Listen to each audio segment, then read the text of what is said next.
if you're like me, you eat, sleep, work, and do pretty much everything at your desk. So having a comfortable desk setup is essential to your everyday life.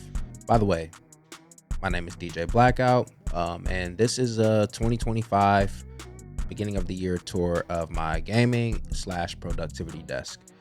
So hopefully by the end of this video, you will have some ideas that maybe can help motivate you. Links will be in the description to almost everything I have in this desk on this video. So without being too long-winded, let's get straight into it. Starting with the desk itself, I'm using the Apex 71-inch standing desk that I purchased on Amazon in around 2016. This 71-inch wide electrical sit-stand desk has programmable buttons for height adjustments. The desk still goes up and down well considering I have many items on the desk. However, I am looking to upgrade my desk to something with a little bit more features and accessories, like maybe the Secret Labs Magnus Pro, which I have used in the past in setting up other people's desks, or maybe even the Uplift desk. I do like some of the features and things that they have on their desks, their accessories, etc. So those are my options. Y'all let me know down in the comments which one I should get, and I'll maybe get it. So moving along, on the sides of the desk, I have the classic IKEA drawers where I keep a lot of my cables, controllers, and just other items that I don't need. I also like these drawers because it also keeps my desk nice and neat. I like to keep it clean on a day-to-day basis. It helps me think, it helps me stay organized and focus on the task at hand. So these drawers really do come in handy. I can do a better job of keeping them clean and organized, and maybe I'll get some organizers for it, but as of now, they work as just a good catch-all for all of my items. For my PC, I'm using a custom build computer that I have in this Lee & O11 dynamic case. I got this case a few years ago and had different components in there like a 1080 Ti and a 3950X. And now I have upgraded most of the components except for the fans and the cooler. The motherboard is an X670 Hero Crosshair by Asus, and it has a 16-core, 16-thread 7950X3D processor by AMD.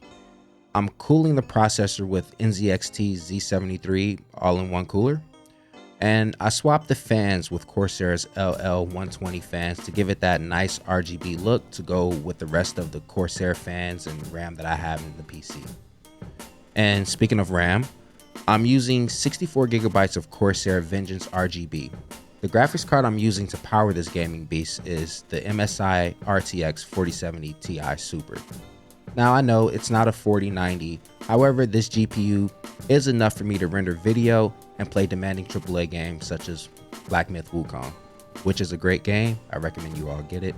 I'm still trying to get through it and beat it, but that's a whole nother story for a whole nother chapter. For my peripherals, which I do believe is probably the most overlooked and really the most important when it comes to productivity, let's start from the left side of my desk and then I'm going to work my way over to the right. So for the last couple of years, I've been using the Loupedeck CT, which I find to be an amazing device for productivity. I originally purchased it to help me edit videos, but it has grown to be a device that I use for other things. One of those things that I use it for is to control the audio on my computer. The knobs and encoders are very useful to control the volume for various apps such as OBS and Voicemeeter. Now, I purchased this before Elgato released the Stream Deck Plus, so it was very useful to have a macro device that can act as an audio mixing controller of sorts via the encoders. So it's been really helpful for me, kind of streamlining my process when it comes to editing audio. Now, to the right of that, I have a few Elgato Stream Decks. I have two Stream Deck XLs and an OG Stream Deck in the middle of the XLs. I use my Elgato Stream Deck to trigger various commands on my computer, as you can program this device to do almost anything. Mostly, I use one XL Stream Deck to control my lighting, the other Stream Deck to change my scenes in OBS, and the OG Stream Deck to change profiles on the XL Stream Decks and to open frequently used apps. If you want a tutorial on how I set up my Stream Decks or any other device you see on my desk, feel free to drop a comment down below. Also, while you're down there, please don't forget to like and subscribe. This channel could really use it, as I am trying to grow the channel to get more viewers. And it'll encourage me to make more videos, so it doesn't hurt. Just drop a like, subscribe, and drop some comments. Let's get to know each other. Next, for my mouse and keyboard, I'm mainly using the Asus Strix Scope 2 96 key and the Logitech G Pro X Lightspeed. The keyboard is a mechanical wireless RGB gaming keyboard with a bunch of other features that I really won't get into in this video, but if you would like me to, go ahead and let me know in the comments. What I do like about this keyboard is the smooth typing experience because of the MX white switches. And it also has fast wireless connectivity due to the 2.4 gigahertz dongle, which is perfect for gaming. The mouse is also wireless via 2.4 gigahertz dongle and is very lightweight. I needed the lightweight mouse to minimize fatigue strain on my carpal ligaments, and the mouse is fast and provides a decent charge for a few days while I use it to game, stream, and just pretty much do any task on my computer. I believe in most cases that audio is just as important, if not more important than video.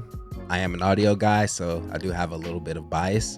I use a pair of monitors that I purchased back in 2010 while working at Guitar Center in New Jersey, and these are the Tannoy Reveal 501A studio monitors sitting on top of the on-stage desk stands that I also purchased off Amazon. These monitors sound great and have lasted me 14 or so years so far without any issues.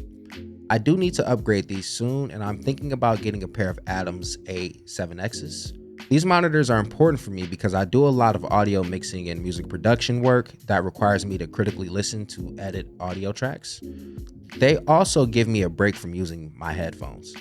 The headphones that I am primarily using are the Barodynamic DT990 Pro 250 ohm versions.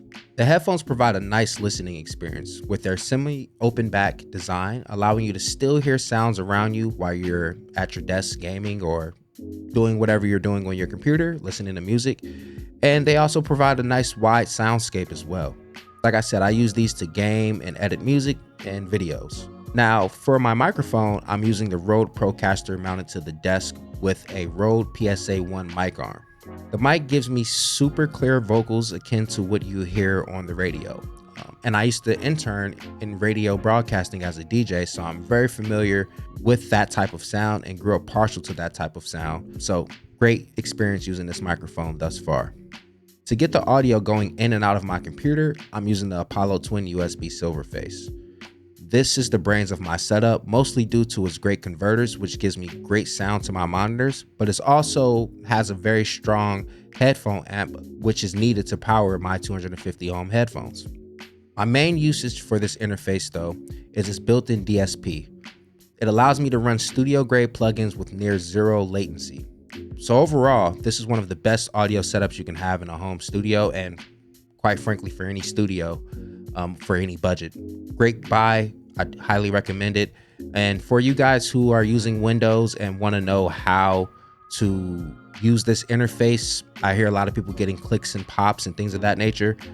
Feel free to drop a comment and I'll make a video on that because there are some things you can do, but once it's running and it's running great. When I'm not working and taking Zoom calls, usually I'm sitting at my desk on Discord with my friends playing games like Call of Duty and college football. While doing that, I like to have my cameras on as it brings me closer to my friends since we do all live in various parts of the country.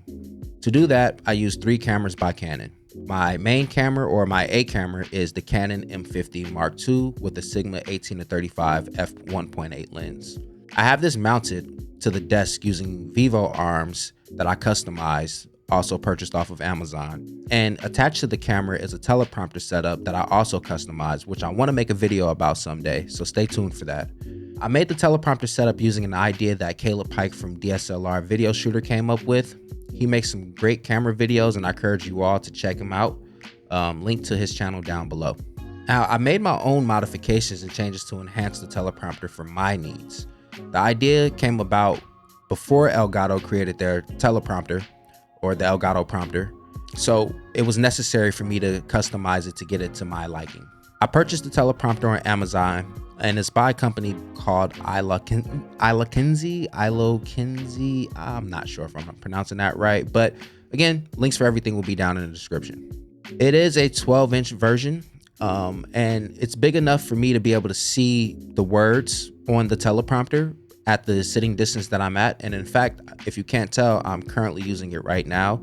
to read the script. Now, the tough part about having a setup like this is finding a monitor that can horizontally flip the image to work with the reflective mirror of the teleprompter itself. The monitor that I found is by WeMaxit. This is a 12-inch Type-C monitor that has the ability to flip the image so you can properly use the teleprompter without the need of an app or a tablet to flip the screen. Like I said, I'll make a video about this in the future and go into details on why that's important, etc.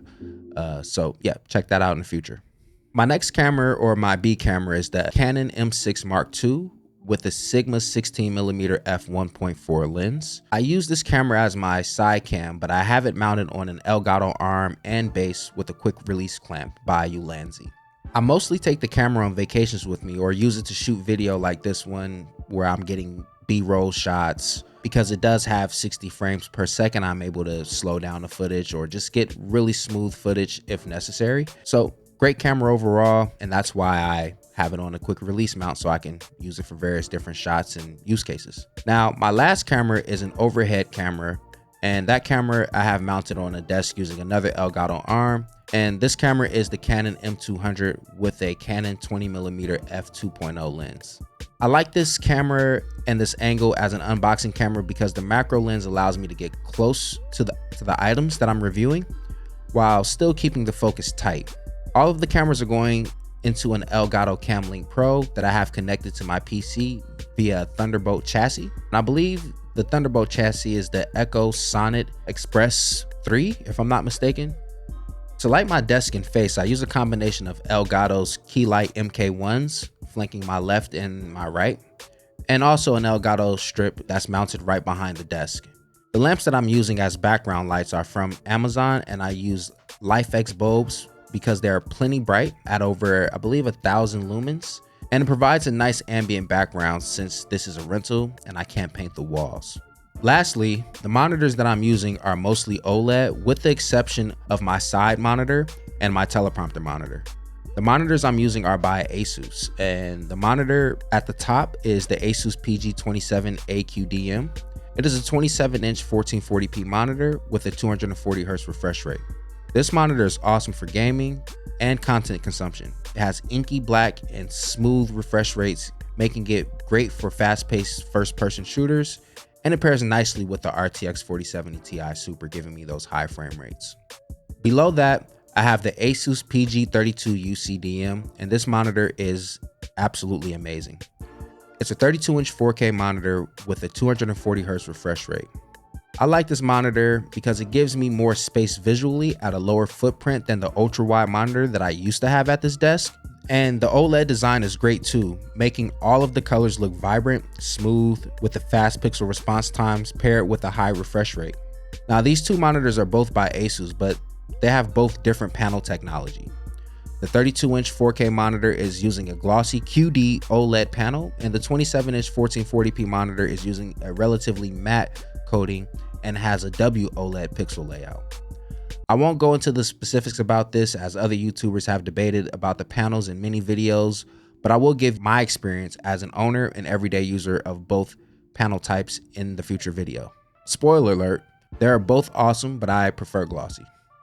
The other monitor that I have next to that monitor is another WeMaxit 10.5-inch monitor that I have just laying around the office, and I wanted to put it to use. I'm planning on getting another one to put on the left side as well, kind of filling up the space that my ultra wide used to fill up. So that was kind of an idea I want to experiment with, and on my update video, I'll go ahead and share how my experience has been with the new monitor layout. Well, that's it, everybody. That's pretty much the end of my desk tour. I'm thinking about making a video of doing a tour of the whole office space. I just kind of wanted to break it up into segments because it can be a lot to put in one video, especially as a new YouTuber. But if you made it this far, that means you watched the whole thing, and I greatly appreciate you guys watching this video. So like I said, I'm looking to communicate and, engage with you guys. Hopefully you engage with me. You drop some comments of what you would like to see. I am still new to this, so if you have any criticisms on how I can be better at this, feel free to let me know. But with that being said, I hope you guys have a great new year, and I'll see you guys on the next one. Peace.